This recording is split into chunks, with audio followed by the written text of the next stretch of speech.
अस्सलाम वालेकुम बेटा। अच्छा जी, हमारे पास एक्सरसाइज मैथ की 6.5 बेटा चल रही थी। इसका क्वेश्चन नंबर 10 से हमने स्टार्ट करना है। तो देखें बेटा, हम ये जो छठा चैप्टर पढ़ रहे हैं ये पूरा का पूरा राइट एंगल ट्राई एंगल के रिलेटेड ही था। आपको ये सारी चीज़ें पता हैं, लेकिन दोबारा रिपीट करा देता हूँ। चलें, जस्ट इन 1 मिनट। तो बेटा, राइट एंगल ट्राइंगल में हमारे पास तीन साइड्स होती हैं। एक को हम बेस कहते हैं, एक को हम परपेंडिकुलर कहते हैं, एक को हम हाइपोटेनियस कहते हैं। और हमारे पास बेटा तीन एंगल होते हैं, जिनमें से एक तो 90 डिग्री का कंफर्म होता है। तो बाकी हमारे पास फिर अकॉर्डिंग टू कंडीशन हो सकते हैं। और तीनों एंगल का सम 180 डिग्री होता है, ये भी हमें पता है। और ये पता है कि थीटा के सामने वाला परपेंडिकुलर होता है। हाइपोटेनियस का पता चल जाता है हमारे पास, सबसे लेंथी जो साइड होती है, या वैसे भी वो सीढ़ियों वाला हमारे पास जो फार्मूला बनाया हुआ था उससे भी समझ सकते हैं। तो होप सो ये सारी चीज़ें याद होंगी, बार बार रिपीट करने की ज़रूरत नहीं है बेटा।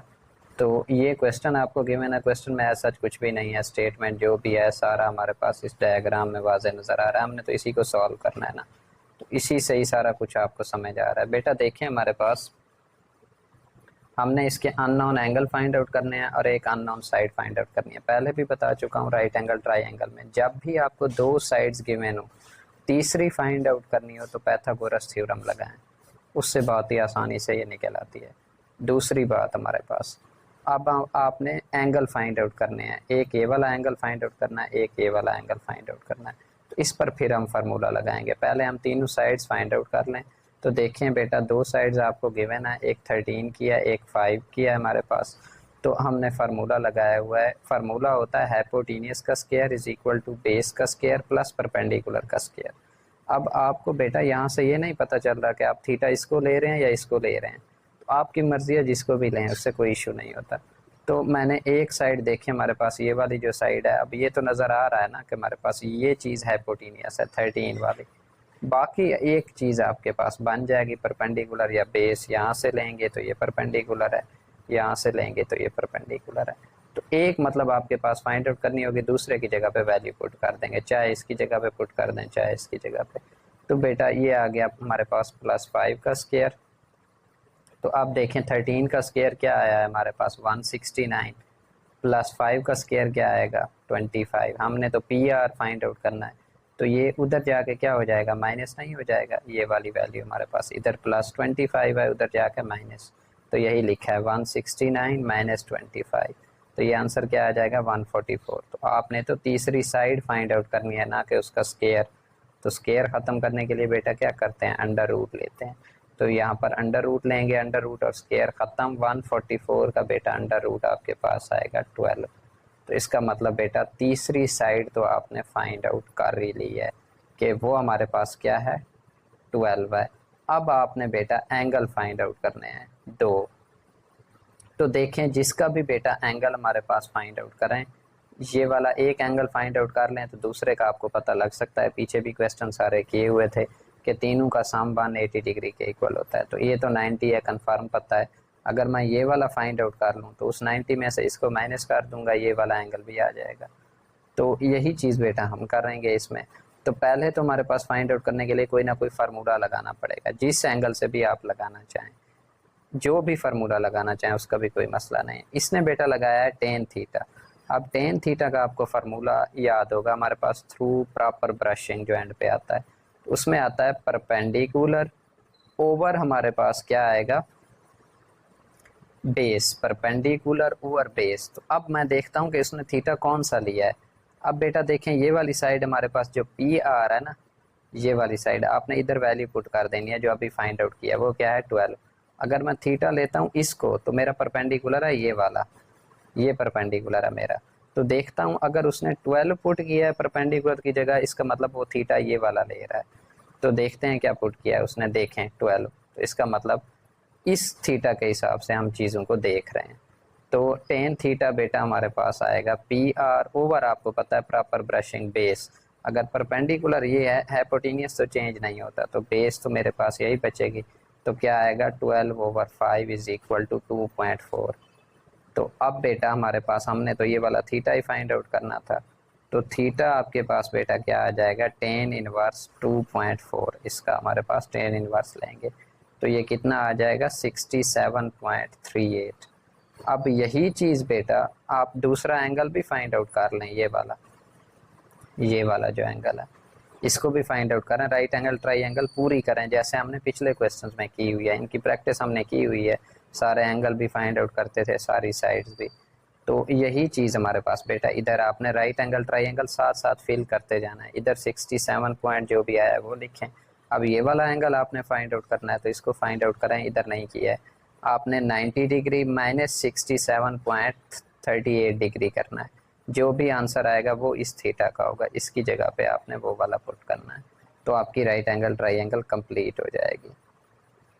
लेकिन उसने हमारे पास एंगल पी क्यू आर ही हमारे पास कहा था सारा फाइंड आउट करने के लिए, तो इसने इतने तक ही रहने दिया है। आगे देखें हमारे पास बेटा अगेन वही सारा राइट एंगल ट्राइंगल ही रिपीट होगी, बस थोड़ा सा आपने थिंकिंग प्रोसेस को जो है ना वो तेज़ करना है कि कैसे इसमें चीज़ों को मैनेज कर सकते हैं। आगे बेटा 11 देखें, कहता है calculate the length x in the adjoining figure. अब मैं पहले फिगर को समझता हूँ, ये दो फिगर गिवन है, मुझे याद है कि हमने छठे चैप्टर में सिर्फ जो फिगर्स पढ़ी है वो राइट एंगल ट्राइंगल के रिलेटेड ही डेटा है, तो पहले मैं इसको अलग से समझ लेता हूँ, ऐसे समझे ये वाली चीज़ है ही नहीं, ये दो साइड्स। तो बेटा मुझे बताएं ये वाली राइट एंगल ट्राइंगल पूरी बन रही है, और ये आपको पता है कि उसमें जो सबसे लेंथी साइड होती है वो क्या होती है, हाइपोटेनियस। अब इसका मतलब है ये मेरा हाइपोटेनियस है, ये बेस है या परपेंडिकुलर है, ये एक्स है, मुझे फाइंड क्या करना है एक्स।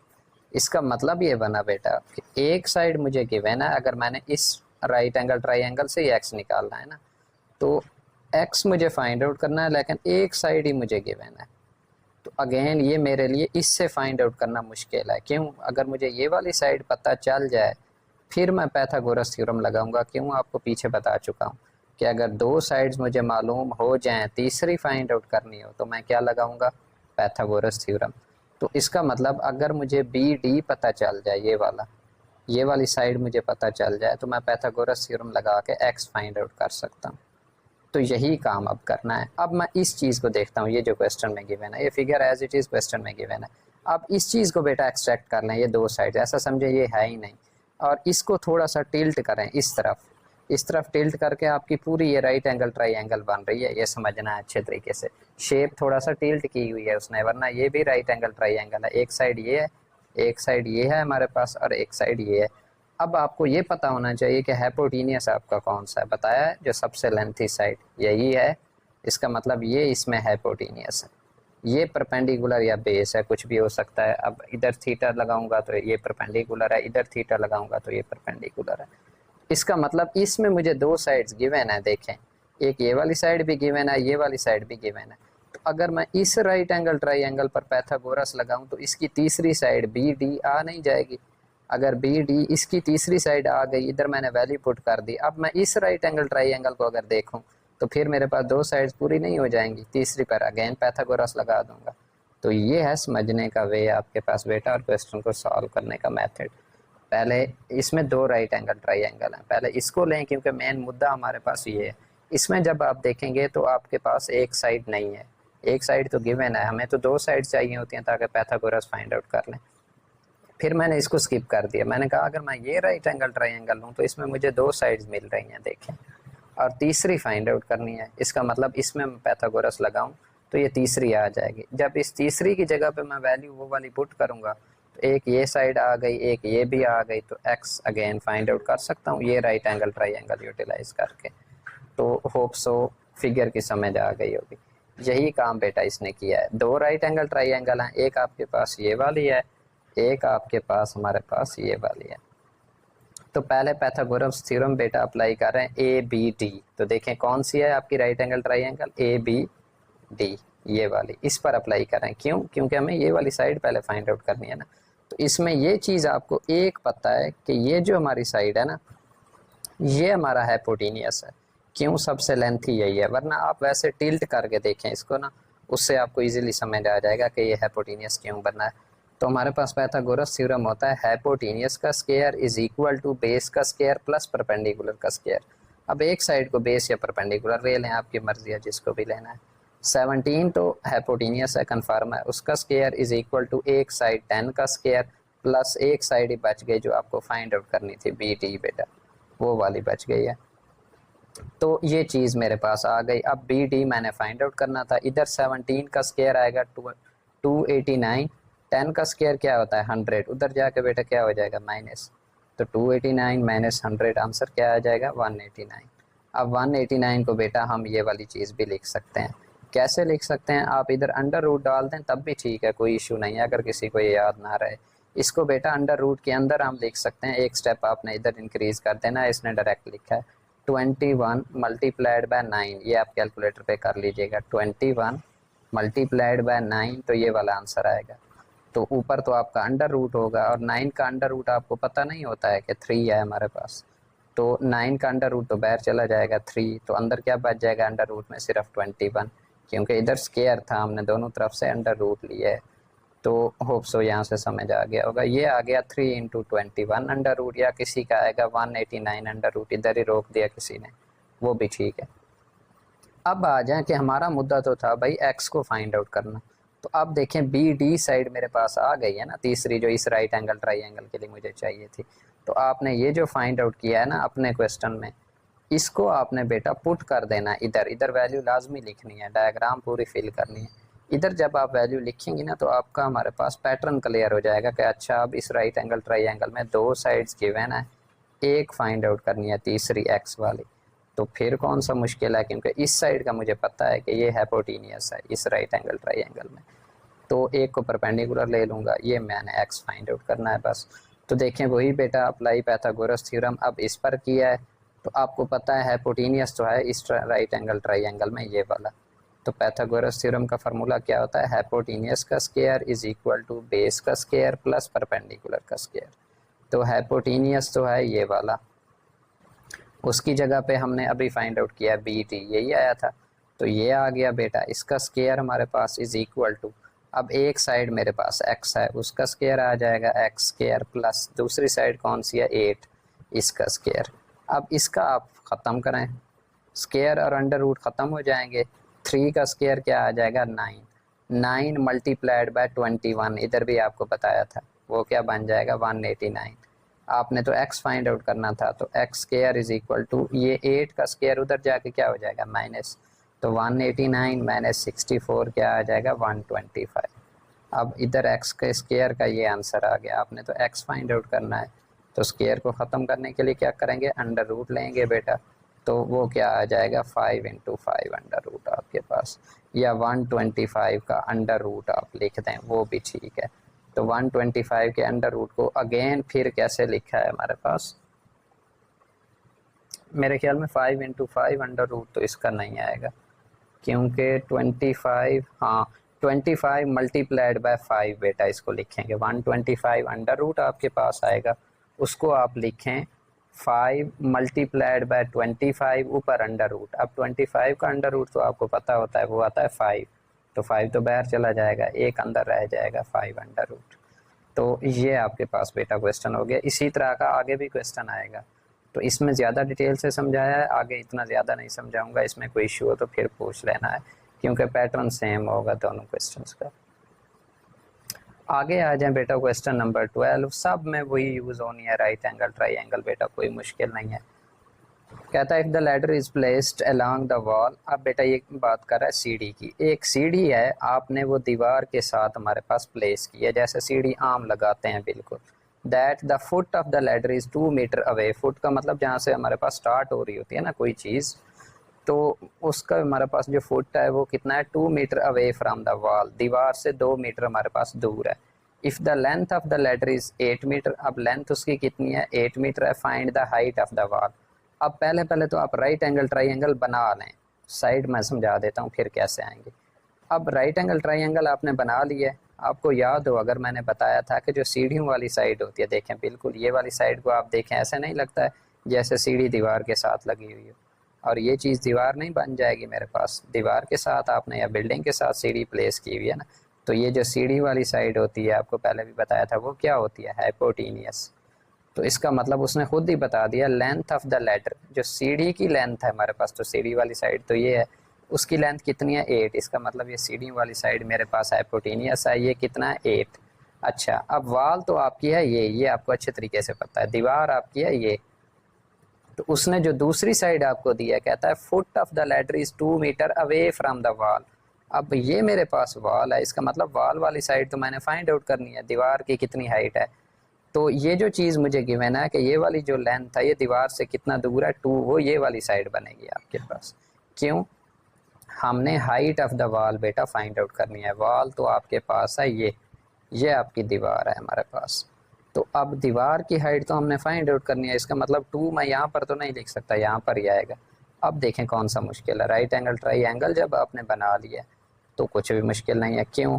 इसमें 2 साइड्स आपको गिवन है, देखा 2 साइड जब आपको गिवन है बेटा तो तीसरी साइड फाइंड आउट करते हैं किस फार्मूले से, अभी पिछले वाला क्वेश्चन भी किया है।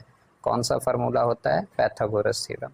और इसको आप ए बी सी का नाम दे दें तब ज़्यादा अच्छा है, तब आपके पास हाइपोटेनियस का square is equal to base का स्क्वायर प्लस परपेंडिकुलर का स्क्वायर, ज़्यादा आसान हो जाएगा। तो इधर बेटा देखें पाइथागोरस थ्योरम आप अप्लाई करें, वो कहता है हमारे पास हाइपोटेनियस का square is equal to base का स्क्वायर प्लस परपेंडिकुलर का स्क्वायर। इधर गलत लिख दिया है उसने, एच हाइट का नाम दे दिया, आप ऐसे ना लिखें क्योंकि मिक्स कर जाएंगे। इधर आप लिखें हाइपोटेनियस का square is equal to base का स्क्वायर प्लस परपेंडिकुलर का स्क्वायर, पूरा पूरा। अब आप थीटा बेशक इसको ले लें या इसको ले लें, इसको तो थीटा नहीं ले सकते ना, या इसको ले सकते हैं या इसको ले सकते हैं। हाइपोटेनियस का आपको पता है, हाइपोटेनियस का स्क्वायर, हाइपोटेनियस आपका 8 है ना, 64 इज इक्वल टू, अब आपकी मर्जी है, अगर आप थीटा यहाँ से देख रहे हैं तो आपका परपेंडिकुलर ये बनेगा जो आपने फाइंड आउट करना है, हाइट ऑफ द वॉल, उसको आप स्मॉल एच का नाम दे दें। तो स्मॉल एच वो मैंने फाइंड आउट करनी है, प्लस बेस का स्क्वायर नहीं आएगा, बेस क्या है 2, तो 2 का स्क्वायर क्या आएगा 4, तो हाइट का square 64 minus 4 is equal to 60।